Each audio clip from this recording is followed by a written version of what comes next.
Welcome back to channel. இன்றைக்கி நம்ம பார்க்க போகிற ரெசிபி தேங்காய் இல்லாத தேங்காய் சட்னி. ஆமாம் ஃப்ரெண்ட்ஸ், ஒரு நாள் முழுக்க கெட்டு போகாத மாதிரி ஒரு சூப்பரான சட்னி ரெசிபி தான் இன்றைக்கி பார்க்க போகிறோம். இதுக்கு தேவையான இன்க்ரீடியன்ட்ஸ்: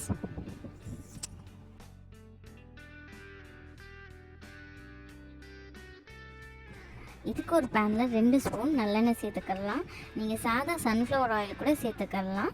பட் நல்லெண்ணெய் சேர்க்கும் போது டேஸ்ட் கொஞ்சம் டிஃப்ரெண்ட்டாகவும் நல்லாவும் இருக்கும். எண்ணெய் கொஞ்சம் சூடானதும் ஒரு பெரிய வெங்காயத்தை சின்ன சின்ன நறுக்கி நீங்கள் அதில் சேர்த்துக்கலாம். இது கூட ஒரு 4-5 பல்லு பூண்டையும் சேர்த்துக்கலாம்.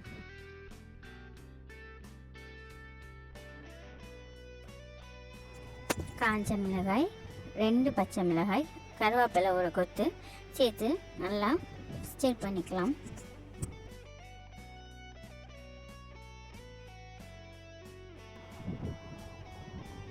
இதுக்கு தேவையான உப்பு சேர்த்துக்கலாம். இதை நல்லா வதங்கட்டும். நம்ம குழம்புக்கு தேவைப்படுற மாதிரி ரொம்ப வதங்கணும்னு அவசியம் இல்லை, ஓரளவுக்கு வதங்கினாலே போதுமானது.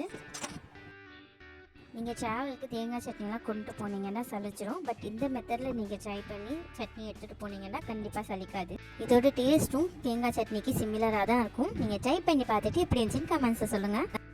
இந்த அளவுக்கு பதம் வரவும் நம்ம ஸ்டவ் ஆஃப் பண்ணிட்டு இந்த மிக்சர் ஆற வச்சிடலாம்.